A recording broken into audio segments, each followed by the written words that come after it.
Boa noite. Polícia prende 2 suspeitos de assassinar um empresário durante assalto à casa de bairro Nobre, em São Paulo. Um terceiro suspeito morreu no confronto com a polícia. Menos católicos, mais evangélicos e o crescimento das religiões africanas. Dados do censo revelam a fé do brasileiro. E você vai ver também. Presidente Lula recebe título doutor honoris causa em universidade francesa. É uma honra ser o segundo brasileiro laureado, colocando ao lado de uma grande pensadora e filósofa, amiga, petista, a minha querida Marielle Chaui. Funcionários de creche são demitidos e diretora exonerada depois de criança de 3 anos ter as mãos amarradas com fita adesiva no Rio de Janeiro. O Supremo Tribunal Federal mantém condenação de Carla Zambelli e declara trânsito em julgado. Não há mais possibilidade de recurso. Tudo isso e muito mais nesta edição do Rede TV News.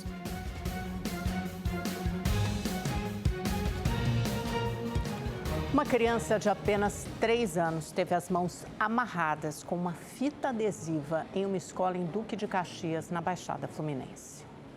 Esta foto mostra o menino de 3 anos sentado, com as mãos presas por fita adesiva. Ao lado dele, uma mulher segura mais um pedaço do material. Segundo a família, o caso aconteceu em março, na creche municipal Tereza de Lisieux, em Duque de Caxias, na Baixada Fluminense. Mas só ontem os pais ficaram sabendo pelo marido da auxiliar que tirou a foto.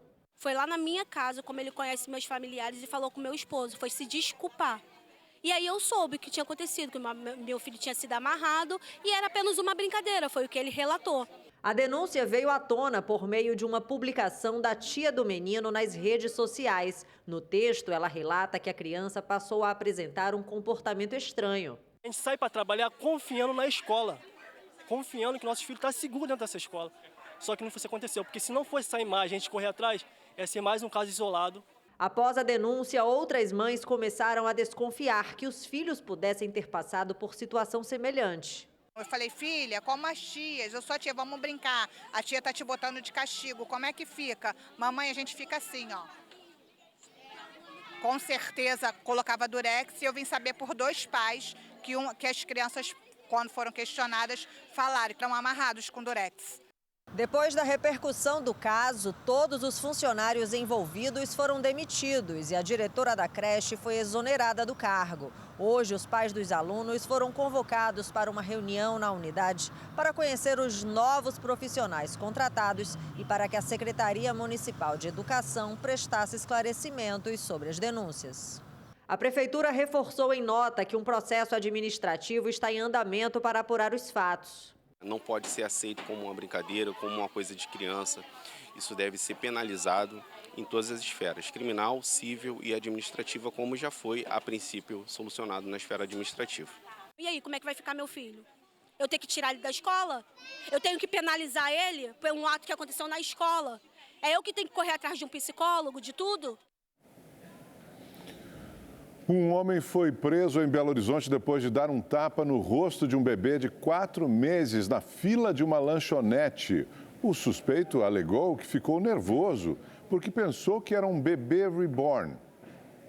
Imagens de câmeras de segurança mostram o momento que o homem avança para cima do casal que estava com o bebê no colo. O pai levanta e reage à violência. Outras testemunhas também ficam revoltadas e partem para cima do agressor, que foi contido até a chegada da polícia militar.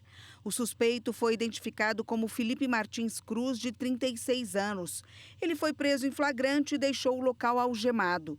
No depoimento, ele disse que pensou que a mãe estava usando uma boneca para ter prioridade no atendimento. Durante a ocorrência, um militar acalmou a mãe, que estava com o bebê chorando no colo.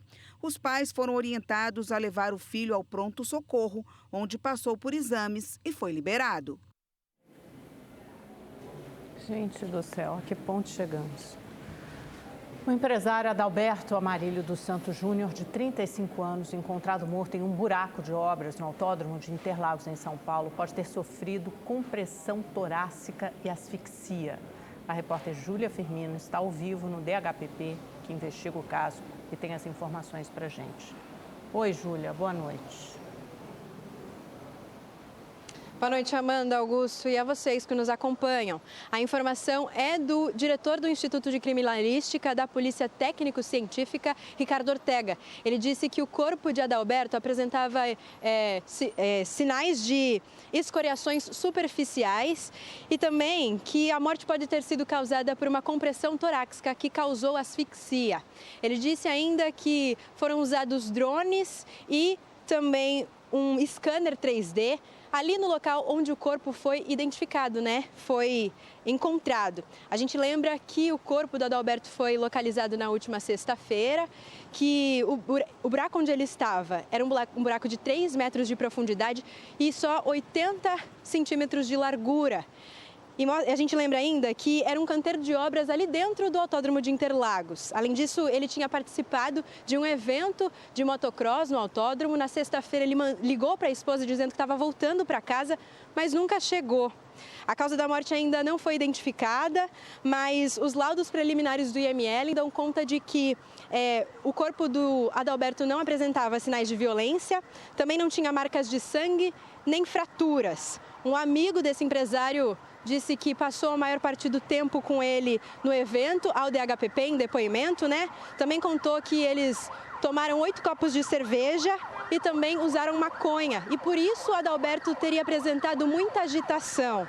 Além disso, a polícia aguarda, então, os resultados dos exames toxicológicos para bater aí com esse depoimento desse amigo e confirmar se isso realmente é realidade. E também ele quer, a polícia, caso os depoimentos não batam junto com esses exames, vai voltar a ouvir esse amigo. A gente lembra ainda que a polícia investiga o caso como morte suspeita, que a investigação ainda não apontou se o Adalberto foi vítima de um acidente ou então de um crime. Amanda, Augusto, a gente volta com vocês no estúdio. Obrigado, Julia.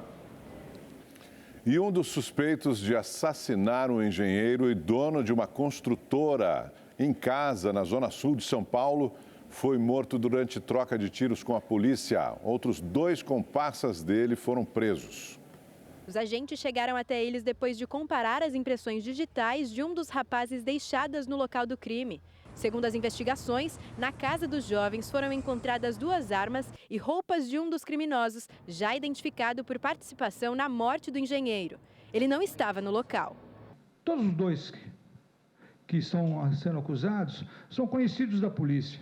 E aí que eu falo do nosso retrabalho, sempre, onde eu falo, aqui nós temos leis, mas a lei tem que ser cumprida. O Kevin, passagem por furto, 2 vezes, adulteração. O William, por roubo, já tinha passagem também. São conhecidos da polícia, mas não ficam presos. Eles saem, estão na rua e a gente tem um retrabalho muito grande, que desafia a polícia, mas a gente vai ter que continuar com a esperança, de menos benefícios da lei. Na casa dos suspeitos, além dos 2 presos, havia um terceiro homem que, ao tentar fugir, trocou tiros com a polícia e foi morto. De acordo com o DEIC, o Departamento de Investigações Criminais, todos fazem parte da mesma quadrilha especializada em roubos a residências de bairros nobres da capital paulista. Eles usam controles clonados para abrir os portões, entrar nas casas e render os moradores. O mesmo modus operandi usado para invadir a casa do engenheiro, assassinado há 2 dias. Então, a gente conseguiu identificar de um crime 1 dos elementos, no outro crime 2 deles. Então, a gente está tentando cruzar outras informações, imagens também que estão sendo coletadas para ver se conseguimos colocar todos eles, para ver qual o tamanho dessa quadrilha e quais são todos os participantes e onde participaram. O engenheiro Francisco Paulo Filipe, de 57 anos, foi assassinado com um tiro na nuca dentro de casa, após bandidos armados invadirem a residência atrás de joias. Possivelmente eles utilizaram um controle clonado para acessar o portão da residência, já tinham alguma noção dos hábitos ali das pessoas que ali residiam, e ingressaram na residência logo após a vítima e acabaram ficando por pouco tempo. É um pouco até diferente das outras condutas deles, que chegavam a ficar horas dentro da residência com as vítimas arrebatadas. Nesse caso específico, eles ficaram um pouco mais de 10 minutos ali e empreenderam fuga logo em seguida.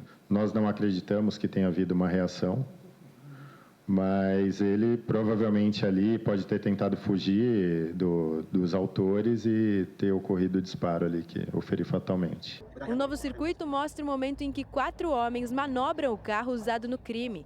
entram na rua, abandonam o veículo e saem caminhando pela via. O carro é o mesmo usado em outros crimes na região. A polícia agora busca por este homem, William Bueno, que é apontado como assassino do engenheiro e está foragido. Bom, que fiquem na cadeia dessa vez é o mínimo, né? Vocês viram, saíram andando como se nada houvesse, depois de matar uma pessoa, um homem de 57 anos, um engenheiro, pai de família, pai de uma criança de 5 anos. Não dá para tolerar isso. 2 homens foram presos no Rio de Janeiro após furtarem a geladeira de uma cabine da Polícia Militar. A imagem de uma câmera de segurança mostra quando um homem entra na cabine da PM carregando um saco. Cerca de 1 minuto depois, ele sai com uma geladeira. O criminoso guarda o saco dentro dela, coloca mais alguns objetos e sai arrastando o aparelho, que perde a porta pelo caminho. Depois, o homem vai embora. O caso aconteceu na madrugada de quarta-feira em uma das principais avenidas de Ipanema, na zona sul do Rio de Janeiro. Os criminosos aproveitaram a ausência dos policiais que tinham saído para uma ocorrência. Eles foram presos minutos depois, perto de um ponto de venda de ferro velho. Um dos bandidos já tinha 13 passagens pela polícia. A deputada federal Carla Zambelli disse hoje que vai se entregar à justiça italiana. O Supremo Tribunal Federal formou unanimidade para manter a condenação dela a 10 anos de prisão pela invasão dos sistemas do Conselho Nacional de Justiça.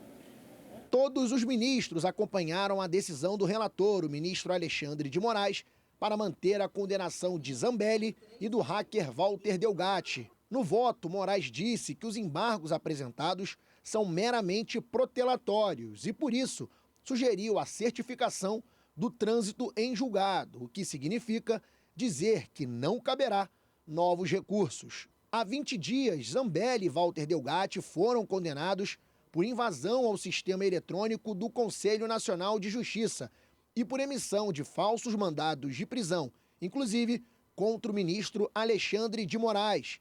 No início da semana, a deputada fugiu do país e está na Itália. Ontem, a Câmara concedeu licença não remunerada de 120 dias à deputada Carla Zambelli. O ministro Alexandre de Moraes determinou o bloqueio de bens de Zambelli e a inclusão do nome dela na lista de procurados da Interpol. Caso a deputada seja presa na Itália, o Brasil poderá pedir extradição, mas Zambelli alega ter cidadania italiana. Parlamentares italianos de esquerda afirmam que isso não seria um empecilho. Outra possibilidade seria que Zambelli cumprisse a pena na Itália, como ocorre com o jogador Robinho, condenado no país europeu e que cumpre pena aqui no Brasil. Considerando os tratados internacionais, existe a possibilidade de transferência da pena ou da pessoa condenada. No caso da deputada Zambelli, estando fora do território brasileiro, a transferência seria da pena brasileira a ser cumprida em outro país. Essa pena teria que ser reconhecida por meio de um processo específico lá no território estrangeiro para ser executada por esse outro país. O ministro do Supremo Tribunal Federal, Alexandre de Moraes, negou um pedido do ex-presidente Jair Bolsonaro para suspender a ação penal que apura tentativa de golpe de Estado. Bolsonaro será interrogado na semana que vem. A defesa argumentou que não teve tempo para baixar todos os arquivos e se preparar para o interrogatório do ex-presidente e dos outros 7 réus do Núcleo 1, que está marcado para começar às 14h na segunda-feira. O argumento foi rejeitado pelo ministro Alexandre de Moraes. Com exceção de Walter Braga Neto, que está preso no Rio de Janeiro, todos serão ouvidos presencialmente em Brasília e ficarão na sala ao mesmo tempo. O primeiro será o ex-ajudante de ordens de Bolsonaro, Mauro Cid, que fez delação premiada. Depois, os interrogatórios seguirão a ordem alfabética. O ex-presidente será o 6º. Não vou lá para lacrar, para querer crescer, para querer desafiar, quem quer que seja. Estarei lá com a verdade ao nosso lado. Não fugimos de qualquer chamamento. Sabemos o que falar e temos uma coisa ao nosso lado, que o outro lado não tem. Temos a verdade do nosso lado. E o escritório da Advocacia Geral da União nos Estados Unidos vai apurar uma nova ação das plataformas Rumble e Trump Media contra o ministro Alexandre de Moraes, do Supremo Tribunal Federal. O repórter Igor Damasceno está ao vivo em Brasília e traz para a gente todas as informações, né, Igor? Boa noite para você.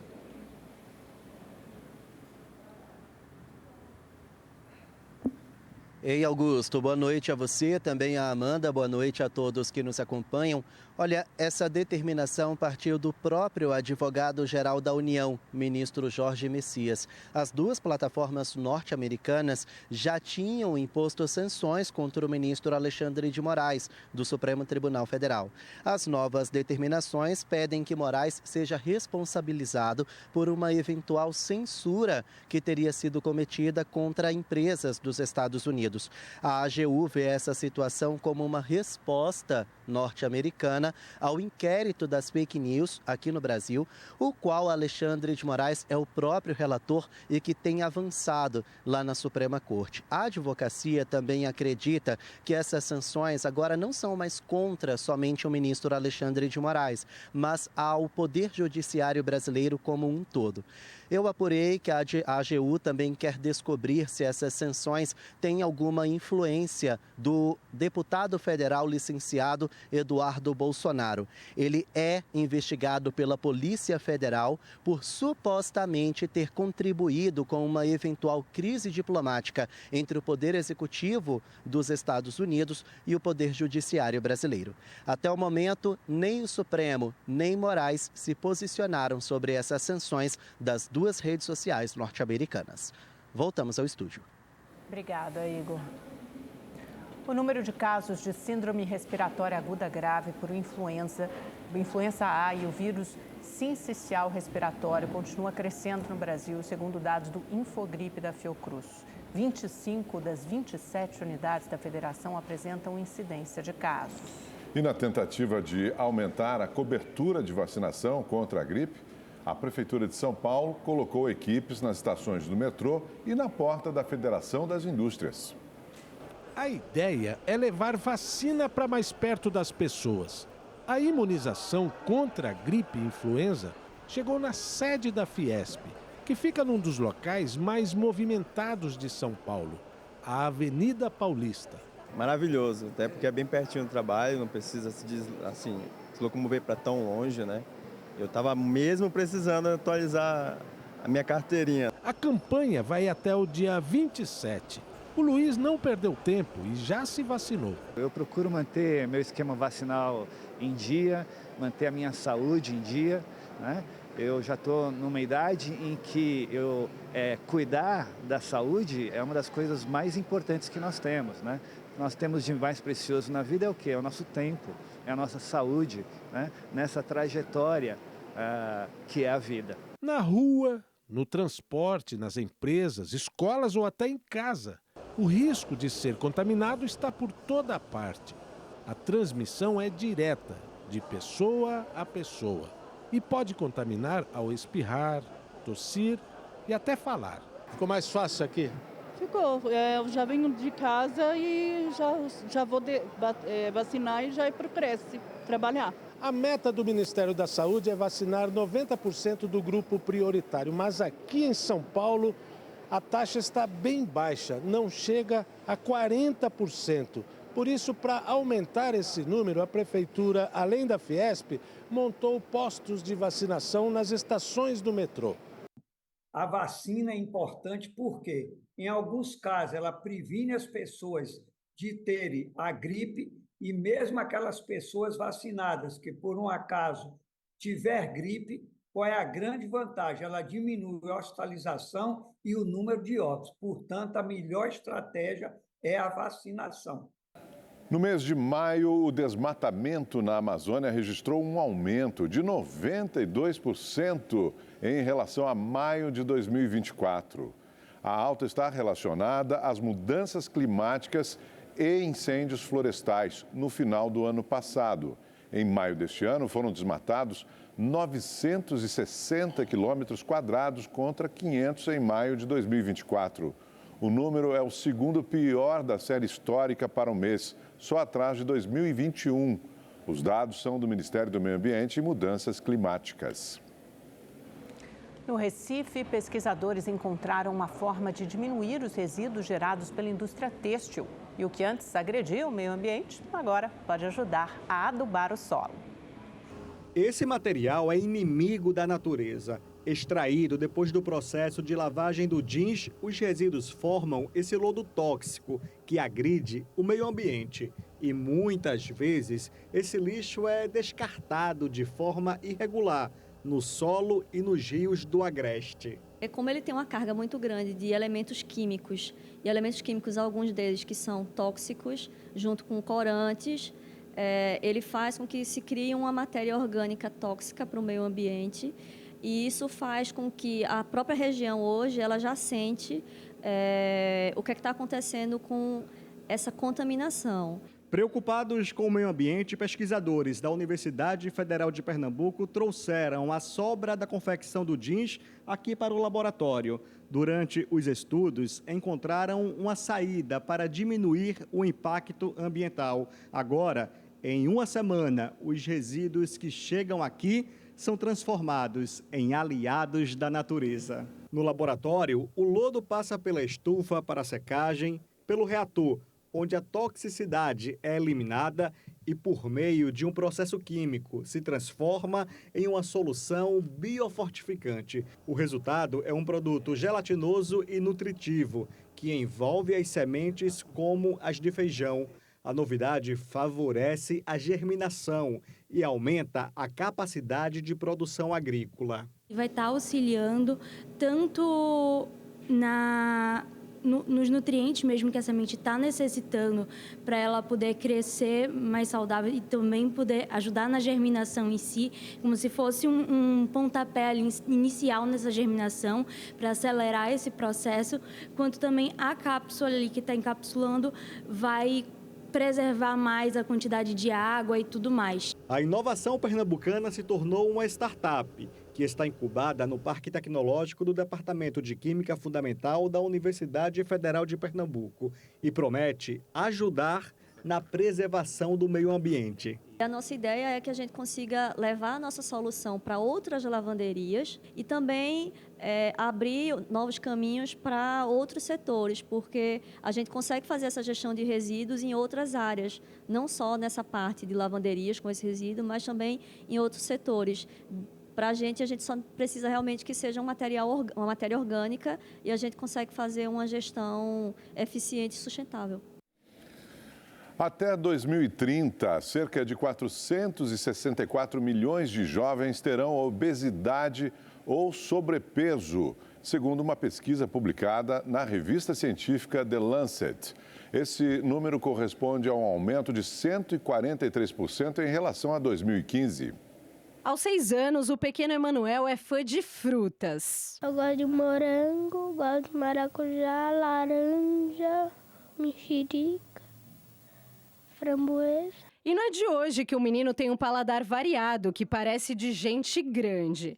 Desde cedo, a mãe, a Érica, fez questão de dar ao filho alimentos com sabores e texturas diferentes para ele experimentar. Ele teve acesso, talvez, estou chutando, tá? Mas umas 50 frutas. E realmente, quando chegou na fase dos 2 a 6 anos, ele começou a falar, olha, eu não gosto de banana, eu não gosto de maçã, mas aí tinha as outras opções. E com o tempo ele voltou a comer essas frutas também. Então ele vai e volta. Não só de fruta, mas legumes, verduras, né? Até feijão. Às vezes, uma hora ele parou de comer feijão, mas ele comia ervilha, lentilha, grão de bico. Todos os dias, a Érica reserva um tempo para cortar uma frutinha e preparar um lanche com carboidrato e proteína para o Emanuel levar para a escola. Este tipo de refeição baseada em alimentos saudáveis é uma das principais formas de prevenir a obesidade. Até 2030, cerca de 500 milhão de adolescentes podem ter sobrepeso ou obesidade, de acordo com um estudo publicado na revista The Lancet. O adolescente ele fica exposto a doenças como a hipertensão arterial, a diabetes, a doenças que vão afetar o seu sistema renal, o sistema hepático, articular e inclusive até o seu crescimento. É sabido que a obesidade pode influenciar fatores do crescimento. Então, esse adolescente ele pode também ter outros agravos para além da obesidade, que já é considerada uma doença. Para essa nutricionista, um dos grandes vilões da obesidade é o aumento do consumo de alimentos ultraprocessados, ou seja, produtos industrializados como bolachas recheadas, refrigerantes e salgadinhos. É preciso que governo, sociedade civil, setor privado estejam articulados, fortalecendo políticas públicas existentes, regulamentando a publicidade de alimentos ultraprocessados. E aí sim, a família entra numa participação muito importante, que é também incentivar a prática de atividades físicas, garantir que essa alimentação ela seja mais próxima da adequada e do saudável, é claro que dentro da realidade das famílias que nós temos no Brasil. E é exatamente o que a Érica faz em casa. Por isso, é raro o Emanuel comer qualquer comida com muito açúcar, gordura e sal. Então, ele não vai ter que se reeducar. Ele já sabe o que é certo, o que é errado. Não, errado não, né? Mas assim, o que deve ser evitado, porque ele já tem essa vivência, já faz parte da rotina dele. Dados do Censo 2022 do IBGE revelam que o Brasil tem hoje a menor proporção de católicos já registrada. A quantidade de evangélicos continua crescendo e religiões afro-brasileiras triplicaram em número de adeptos. A parcela da população que se declara católica chegou ao menor índice já registrado entre os brasileiros. Caiu de 65% da população em 2010 para 56,7% em 2022. Já o número de evangélicos no Brasil cresceu 5,2 pontos entre 2010 e 2022, passando de 21,6% para 26,9% da população. Na comparação com 2010, novamente essa tendência se repetiu, de queda da proporção de católicos e elevação dos evangélicos. Apesar disso, é importante notar que os católicos continuam sendo a maioria da população brasileira de 10 anos ou mais de idade. Apesar dos católicos possuírem essa maioria, os evangélicos têm forte presença no norte e centro-oeste. O Brasil é predominantemente um país cristão e ainda é predominantemente um país cristão. Mas dentro desse cristianismo existem diversas denominações. De uns anos para cá, claro que toda essa herança da relação Estado-Igreja Católica, isso vai diminuindo, as pessoas vão se sentindo mais livres para poder explanar e falar de que religião são, de outras religiões, por exemplo. Segundo o censo, cresceu também o número de brasileiros que se declaram sem religião, passando de 7,9% para 9,3%. Além disso, houve queda no espiritismo e o número de adeptos de religiões afro-brasileiras triplicou. Essa questão da autodeclaração, de um reconhecimento, da autodefinição enquanto pertencente a essas tradições religiosas, tem muito a ver, né, com toda a questão de uma afirmação, de políticas afirmativas, né, de autorreconhecimento mesmo, enquanto a questão da negritude, e passa aí também a questão da identidade religiosa. Religiosidade dentro do Brasil, ela é discutida, ela pode ser discutida, ela pode ser conversada, ela pode ser entendida. Trabalhadores já podem realizar portabilidade de contratos de crédito consignado entre bancos.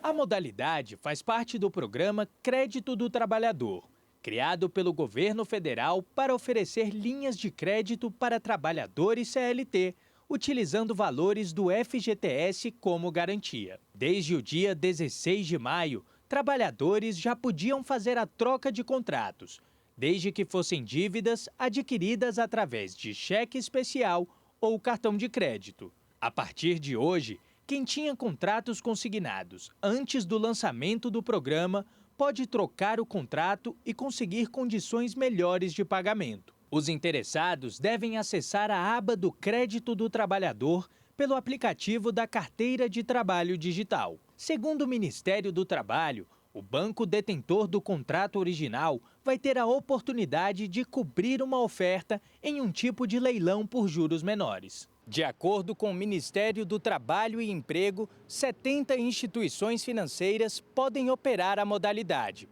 A expectativa do governo federal é de que o consignado aumente o volume de crédito disponível para o setor privado para 120 bilhões de reais. Lembrando que Acho que aí a questão de responsabilidade para cada um não se endividar mais ainda diante dessa facilidade é estar buscando dentro da sua própria instituição não só um aconselhamento do seu gerente aí da instituição financeira, mas se autoavaliar até com relação às taxas, né, para não se auto-endividar.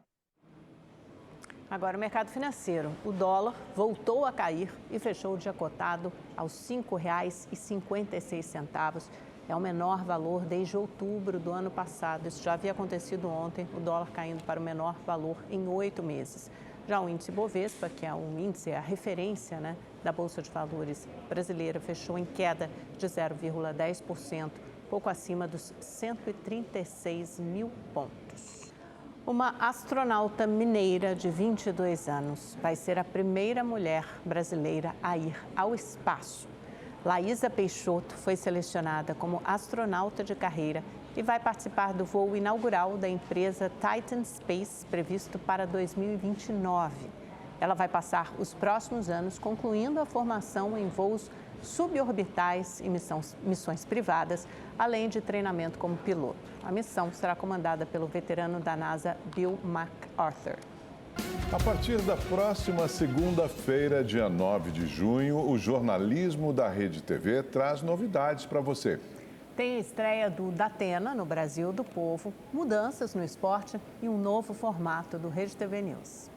Com a apresentação de José Luiz Datena, o Brasil do Povo chega com uma ampla cobertura dos principais acontecimentos no país, com foco em segurança pública, prestação de serviço e temas que impactam a vida da população. Vamos fazer um programa normal, comum, com tudo que tem de serviço, com tudo que tem de defesa do consumidor, mas com questão de segurança pública também, porque a questão de segurança pública é fundamental num país onde morre gente pra caramba do lado de cá da arma do bandido. Isso tem que ser mostrado. A gente não vai ter um linguajar sensacionalista, nem imagens, nem cenas sensacionalistas, mas nós vamos falar da questão da segurança pública, porque hoje bandidos estão infiltrados, principalmente em classe política, classe econômica. O Brasil do Povo marca o retorno do Datena à Rede TV depois de 23 anos. Ele vai comandar o jornalístico de segunda a sábado, ao vivo, durante 2 horas, com equipes espalhadas pelo país para levar informação com dinamismo e autenticidade para você aí de casa. A estreia é dia 9, às 6 da tarde. O que o público pode esperar da Rede TV é muita prestação de serviço com responsabilidade, porque o jornalismo ele tem função social, ele tem função de fiscalização também. E o nosso compromisso com o público é informar bem, mas de forma correta e ética. Coladinho com o Datena, também ao vivo de segunda a sábado, o novo Rede TV News vai destacar os fatos mais relevantes do dia no noticiário nacional e internacional, das 7h55 da noite às 8h30. Mais dinâmico, moderno e com cenário renovado. Vai ser a primeira vez que eu vou apresentar o Rede TV News sozinha, então esse é um desafio também. Acho que trazer um jornal com identidade, com a participação dos repórteres, participação das praças, participação de Brasília, uma hora muito quente, noticiário quente, de um programa que já vem quente, que vai entregar para a gente uma audiência, né, palpitante, uma audiência alta, e que a gente tem a missão de pegar, de aproveitar essa audiência e de redirecionar, de gerar um interesse por esses outros temas do dia. E no esporte, novos horários. O final da manhã vai ter espaço garantido para informação e debate sobre o mundo esportivo. O Bola na Rede vai ser exibido das 11h30 ao 12h50. Logo em seguida, entra em campo o Elas em Jogo e vai até a 1 da tarde, de segunda a sexta. E no esporte, o Bola na Rede, em novo horário, mas segue com o mesmo formato, com muita diversão, muita polêmica, muito debate e muito futebol. E o Elas em Jogo, mostrando histórias inspiradoras, a luta das mulheres no esporte. Então já sabe, nova programação no jornalismo da Rede TV a partir de segunda-feira. Não vai perder, hein? Brasil do Povo, aqui na Rede TV, dessa segunda às 6 da tarde. Vamos saber agora como fica o tempo em todo o Brasil com Igor Silveira. Boa noite, Igor. E o fim de semana, hein? Vamos lá, boa noite, Augusto, boa noite, Amanda. Boa noite para você que está em casa. Pois é, o fim de semana vai ser com tempo instável e com baixas temperaturas. Isso mesmo. Tem previsão de chuva também no Paraná, Santa Catarina e no Rio Grande do Sul. E olha, lá não esquenta nessas regiões nem no sábado quanto no domingo. Agora, em São Paulo, o céu fica fechado neste sábado. Tem previsão de chuva em pontos isolados. São esperados 10 milímetros de chuva. 24 graus de máxima. No domingo, 25 graus. Na segunda, 24 e na terça, 25 graus novamente. Agora no Rio de Janeiro, o sol aparece entre as nuvens, também não esquenta muito, máximas de 26 graus. No domingo, o tempo fica quente e abafado, porque os termômetros poderão alcançar 32 graus de máxima, mas tem previsão de chuva em algumas regiões. Agora, em Belo Horizonte, Vitória, no Espírito Santo, o sol aparece, o tempo fica mais abafado. Já no Nordeste, tem previsão de chuva em pontos isolados do litoral, mas no interior o sol aparece e o tempo continua firme e quente. Na região norte, ainda por causa da Zecite, zona de convergência intertropical, ainda tem previsão de chuva e ela vem com mais volume em pontos do Amazonas e também em Roraima. Agora a gente tem sim uma nova onda de frio chegando e a partir de domingo as temperaturas caem bastante, principalmente nesta área em azul mais escuro que pega pontos do centro-oeste, pontos da região sul e principalmente do sudeste, incluindo São Paulo. Nessas regiões as temperaturas poderão ficar até 5 graus abaixo do esperado para essa época do ano e esse tempo frio e gelado deve durar entre domingo e o próximo sábado, dia 14. Então prepara o casaco porque vai precisar, viu? Boa noite para todo mundo, ótimo final de semana. Amanda, Augusto. Tá anotado, 9 a 14 de maio, maravilhoso, muito frio. Vai aproveitar. Boa. Obrigada, querido. As dificuldades enfrentadas por trabalhadores em diferentes partes do mundo. Esse é o tema da primeira exposição após a morte do fotógrafo Sebastião Salgado, que volta ao Rio de Janeiro após 2 décadas. Uma poderosa reflexão sobre o impacto do trabalho no desenvolvimento da sociedade e as transformações tecnológicas sob as lentes de um gênio. A mostra Trabalhadores é a primeira exposição póstuma da obra do fotógrafo Sebastião Salgado, que morreu em maio aos 81 anos. A exibição reforça o empenho humanista de Salgado. Aqui, para a gente, é importante trazer esse passado, esse registro do passado desses modos de produção, né, dessas pessoas, para a gente pensar o futuro do trabalho. Então, olhar para esse passado para entender o presente e pensar esses possíveis futuros. Com curadoria de Lélia Salgado, viúva do fotógrafo, as 149 fotos, feitas entre 1986 e 1992, foram divididas em 6 núcleos que se relacionam. Desde o trabalho nas plantações de chá em Ruanda ao garimpo em Serra Pelada. Mostrar esses trabalhadores, né? Ele ter chegado em lugares que a gente nunca chegou. Acho isso bem bacana para a gente entender como é que funciona essa parte por dentro, né? Como é que são esses trabalhadores e essa vida dura deles. A equipe da curadoria passou quase um ano preparando a exposição. Nos últimos dias de preparativos, chegou a notícia da morte de Sebastião Salgado. A celebração da obra do fotógrafo, ainda em vida, não foi possível, mas a mostra ganhou um outro significado, o de uma homenagem pelo legado que ele deixou. Durante a carreira, Salgado viajou por mais de 100 países para fazer esses registros. A mostra Trabalhadores volta ao Rio depois de mais de 2 décadas encantando o público que não conhece e o que já está familiarizado com a obra do fotógrafo. Cada foto é uma mensagem, né, bem pensada. E não só a mensagem, o ângulo que ele fotografa, o contraste, né, tudo tem uma série de virtudes, né, que ele utiliza, né, e sempre em preto e branco, que é para causar o mais impacto possível.